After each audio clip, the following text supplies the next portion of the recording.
जय श्री कृष्णा। राधे राधे। आपके घर में जो पूजा स्थान है, यहाँ पर कुछ चीज़ें ऐसी होती है जो आप रखें तो दोष लगता है, लेकिन कुछ चीज़ें ज़रूर रखनी चाहिए ताकि सकारात्मक ऊर्जा आती रहे और आप लोगों के घर में सिर्फ खुशियाँ हों, टेंशन हो ही नहीं। हम पूजा आखिर क्यों करते हैं? सकारात्मक ऊर्जा के लिए। हमें जीवन में मुश्किलों से बाहर रहना है। हम नहीं चाहते हमारे लाइफ में किसी भी तरह का कोई टेंशन हो, इसलिए हम भगवान की शरण में होते हैं कि भगवान हमें सही समय पर रास्ता बताइए और हर मुसीबत से हमें बचाइए। तो इसलिए हम पूजा पाठ भी करते हैं। तो चलिए आज जानते हैं वास्तु क्या कहता है, आपके पूजा घर में क्या रहना चाहिए और क्या नहीं। घर के एक हिस्से में भगवान के लिए स्थान जरूर बनाया जाता है, लेकिन कई बार आपके द्वारा की जा रही पूजा का फल आपको मिलता ही नहीं। तो आखिर आपकी पूजा करने में कमी है या कहीं कोई ऐसा वास्तु दोष है जो आपकी पूजा को स्वीकार होने ही नहीं दे रहा?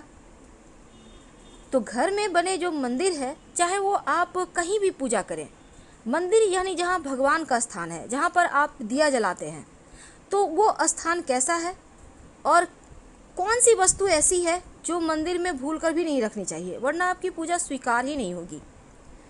देखिए, पूजा हमेशा वास्तु की बात करें तो घर के ईशान कोण यानी उत्तर पूरब दिशा की ओर करें तो ये सर्वोत्तम माना जाता है। अगर घर में बना जो आपका मंदिर है वास्तु के विपरीत हो, मंदिर नहीं भी है, आप कहीं भी पूजा करते हैं, तो अगर आप वो सही जगह नहीं है तो मन भी आपका पूजा में नहीं लगेगा और इसका लाभ भी नहीं मिलेगा। अब ऐसे में कुछ वास्तु टिप्स जो आपके पूजा को के जो आप पूजा करते हैं जब भगवान को, तो आपकी पूजा जल्दी स्वीकार होगी। इसके लिए सबसे पहली बात तो एक भगवान की मूर्ति एक ही रखें, दो ना रखें। दूसरी, भगवान गणेश की 3 प्रतिमा, 3 मूर्ति पूरे घर में नहीं होना चाहिए। सिर्फ पूजा स्थान में नहीं बल्कि घर में होना ही नहीं चाहिए। 2 बस बहुत है। एक आप अपने घर में मूर्ति रख सकते हैं जहाँ पूजा करते हैं और कहीं पर तस्वीर भी लगा सकते हैं। नहीं तो शुभ कार्यों में अड़चने आएंगी, बनते बनते कार्य आपके बिगड़ने लगेंगे। वास्तुशास्त्र के अनुसार घर के मंदिर में कभी भी टूटी फूटी हुई मूर्ति या तस्वीर है, बहुत पुरानी हो गई है, ऐसे तस्वीर की मूर्ति की पूजा ना करें, वरना नकारात्मकता बढ़ेगी और देवता भी नाराज होंगे। घर के जो मंदिर है, जो पूजा स्थान है, हमेशा उत्तर पूर्व दिशा में ही बनाएं। दक्षिण या दक्षिण पश्चिम दिशा अशुभ दिशा होता है, इस दिशा में पूजा पाठ आप नहीं कर सकते, नहीं तो आपको उतने फल नहीं मिलेंगे। और घर के मंदिर में 2 शंख मत रखिए। आप अब जैसे बहुत सारे घरों में होता है कि आप एक शंख स्थापित कर देते हैं, एक बजाते हैं। देखिए, जो स्थापित कर दिए वो तो ठीक है, पर बजाने वाला एक साथ ना रखें, उसे हटाकर कहीं अलग से रखें। तो घर के मंदिर में 2 शंख एक साथ नहीं रखना है। वास्तु के अनुसार मंदिर जहाँ पर आप भगवान की पूजा करते हैं आसपास शौचालय मत बनवाइए। और दूसरा, बहुत ज़्यादा बड़ी बड़ी मूर्तियाँ भी घर में नहीं रखनी चाहिए। पूजा स्थान पर अगर आप शिवलिंग रखते हैं तो अंगूठे से छोटा रखें और पारद शिवलिंग रख लें तो आपकी पूजा भी जल्दी स्वीकार होगी। देवी देवताओं की हमेशा सॉफ्ट मुद्रा, सौम्य मुद्रा में मुस्कुराती हुई तस्वीर लगाइए। अब ये नहीं कि आपने तस्वीर लाई है, मूर्ति लाई है और भगवान का आंख ऊपर की ओर देख रहा है, नहीं, भगवान की आंखें आपको देखे, आपको आशीर्वाद दे, चेहरे पर मुस्कुराहट हो, ऐसी ही मूर्ति या तस्वीर आप ला के रखिएगा, ये आपके लिए बढ़िया होगा। उग्र देवी देवताओं की मूर्ति स्वरूप वाली तस्वीरें मत रखिएगा, वरना जीवन में मुश्किलें बढ़ जाएगी। और हनुमान जी की भी ज़रूरत से ज़्यादा बड़ा मूर्ति नहीं रखें। और जब हनुमान जी की आप मूर्ति घर में रखते हैं तो प्रयास ये करें कि हनुमान जी बैठे हुए हों, खड़े हनुमान जी की तस्वीर की पूजा मत कीजिएगा। तो पूजा करने में मन अगर एकाग्र ना हो रहा हो तो धन संपत्ति का नुकसान होने लगता है। भूल कर भी आप अपने स्टोर रूम में पूजा का स्थान मत बनाएं और ना ही बेडरूम में आप पूजा करें। तो आप भूल कर भी पूजा की अलमारी ऐसे स्थान पर भी ना रखें जहाँ पर कबाड़ है। इन चीज़ों से आपको बचना चाहिए। अब जैसे कि आप घर में रोज़ मंदिरों में फूल चढ़ाते होंगे, तो भगवान की पूजा के फूल आप ये नहीं कि बासी पड़े हुए हैं घर के कोने में रखे हुए, ये सही नहीं है, आप उनको हटाइए। कोशिश करें कि शाम के समय ही हटा दें।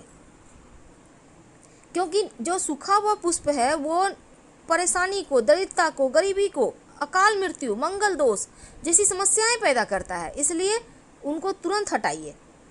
पूजा घर में मूर्तियों को लेकर ये भी नियम है कि गृहस्थ लोगों को बड़ी मूर्तियां मंदिर में अपने घर में नहीं रखना चाहिए। और पूजा घर में भूल कर भी अपने पितृ देवों की तस्वीर मत लगाइएगा। शास्त्रों में इसे भी अच्छा नहीं माना जाता, क्योंकि पूर्वजों की तस्वीरें मंदिर में लगाने से सही नहीं होता। आप अपने घर के दक्षिणी दीवार पर लगाइए ताकि पितर प्रसन्न हो, लेकिन मंदिर में मत रखिएगा। तो मंदिर में रसोई घर भी मत बनाइए, क्योंकि वास्तु के अनुसार भी ठीक नहीं है ये। और शंख को भगवान विष्णु का प्रतीक माना जाता है, इसीलिए हमेशा इसको बदलिए मत, बल्कि शंख को आप रोज़ बजाइए, सुबह 3 बार, शाम में 3 बार। अगर आप लड्डू गोपाल की पूजा करते हैं तो उनकी सेवा कीजिए, उनको रोज़ स्नान करवाइए, वस्त्र बदलिए, और कम से कम प्रतिदिन उनको 3 प्रहर में कम से कम भोग और प्रसाद जरूर उनको अर्पित कीजिए। अगर लड्डू को गोपाल को लेकर आप कहीं जा रहे हैं तो आप लेकर जाइए, उन्हें घर में बंद करके मत जाइएगा, क्योंकि उन्हें बिना भोजन कराए आप खा भी नहीं सकते। इसलिए जो व्यक्ति नियम करते हैं उनके घर में देके जाइए उन्हें। अब जैसे शिवलिंग रखिएगा तो शिवलिंग आप हमेशा ही अंगूठे से छोटा ही रखें। घर में नुकीली चीज़ें मत रखिए, धारदार चीज़ें भी मत रखिए, नहीं तो आपकी पूजा का पूरा फल भी आपको नहीं मिलेगा, मन भी एकाग्र आपका नहीं रहेगा। और अंत में, जब आप पूजा करते हैं तो एक निश्चित समय पर रोज किया करें, तब आपकी प्रार्थना जल्दी स्वीकार होती है। मोर पंख अपने पूजा स्थान पर जरूर रखिए। माना जाता है मोर पंख रखने से घर में सकारात्मकता आती है, और भगवान श्री कृष्ण को मोर पंख बहुत प्रिय है, तो आप भगवान श्री कृष्ण के माथे पर सजा कर रखें। मोर पंख रखने से घर में कीड़े मकोड़े वगैरह भी नहीं आते। गंगा जल, हिंदू धर्म में गंगा जल को बहुत पवित्र माना जाता है, और हर घर में पूजा स्थान पर गंगा जल भी होता है। तो मंदिर में गंगा जल रखने से माँ लक्ष्मी की विशेष कृपा होती है। लेकिन जब भी आप गंगा जल रखें तो चांदी या पीतल के बर्तन में रखें, घर में सुख शांति बनी रहती है। शंख तो आपको रखना ही है, और शंख से आप जल भी भगवान श्री हरि को अर्पित कर सकते हैं। शालिग्राम भगवान को अपने पूजा स्थान पर मत रखें, बल्कि शालिग्राम भगवान को आप अपने तुलसी जी के स्थान पर रखें, क्योंकि शालिग्राम भगवान हमेशा घर से बाहर रहते हैं तुलसी जी के पास। जीवन में आर्थिक समस्या नहीं आती जिस घर में शालिग्राम भगवान होते हैं। तो गंगा जल के साथ गौमूत्र भी है जो बहुत पवित्र होता है, और जिस घर में गौमूत्र रखा होता है देवी देवताओं का आशीर्वाद भी बरसता है। घर के मंदिर में आप दिया भी जलाते होंगे और धूप भी दिखाते होंगे, और इन सभी चीज़ों को जलाने के लिए आप माचिस का व्यवहार करते हैं। लेकिन क्या आपको पता है, घर के मंदिर में रखा माचिस कहीं ना कहीं आपके जीवन में नकारात्मक चीज़ों को घोल देता है। तो आज हम बात करेंगे कि मंदिर में माचिस क्यों नहीं रखना चाहिए, और आप भी अपने घर के मंदिर में माचिस रखते हैं तो आखिर क्या करें, कैसे इन दोषों से बचें। पूजा करने के बाद जली हुई माचिस वहीं पर आप फेंक देते हैं, तो फिर आपको ये वीडियो के अंत तक बना रहना क्या आवश्यकता है, क्योंकि घर के मंदिर से जुड़ी कुछ ऐसी बातें हैं जिसका आपको ध्यान जरूर रखना चाहिए, वरना आपको पूजा का फल पूरा नहीं मिलता। अब जैसे आपने घर में पूजा कर ली और जली हुई माचिस की तीली वहीं पर नहीं फेंकें। जो आपके मंदिर में मुरझाया हुआ पुष्प है, जली हुई रुई की बाती है, उसको तुरंत हटाएं, क्योंकि अपने पूजा स्थान को हमेशा साफ भी रखना है, और घर में पूजा में बिखरी हुई जली हुई माचिस की तीली भी नहीं फेंकनी चाहिए, नहीं रखनी चाहिए, घर के अंदर नहीं। जैसे ही आप दीपक जलाते हैं माचिस की तीली डस्टबिन में डालें और मंदिर के आसपास कहीं भी ना फेंकें। तो कौन सी मूर्ति है जो घर के मंदिर में नहीं रखना चाहिए? माँ लक्ष्मी की बैठने की मुद्रा में तस्वीर को आप रखिए, जो गुलाबी कमर पर बैठी हो, हाथों से स्वर्ण मुद्रा गिर रही हो, सबसे शुभ है। स्थिर लक्ष्मी के लिए खड़े रहने वाली मुद्रा वाली लक्ष्मी जी की तस्वीर घर में ना रखें। माँ दुर्गा साक्षात शक्ति स्वरूप है, लेकिन घर पर कभी भी माँ के रौद्र रूप का तस्वीर या मूर्ति मत रखिएगा, वरना झगड़े लड़ाई होंगे। और शनिदेव की मूर्ति, राहु केतु की मूर्ति, ये सभी चीज़ें भी घर में नहीं रखना चाहिए। आप मंत्र जप कर सकते हैं लेकिन मूर्ति नहीं रख सकते। नटराज जो भगवान शिव का तांडव स्वरूप है, और ये मूर्ति भी घर में रखना सही नहीं है। और एक ही देवता की 2 मूर्ति, 2 से अधिक मूर्ति घर में मंदिर में स्थापित ना करें तो उत्तम है।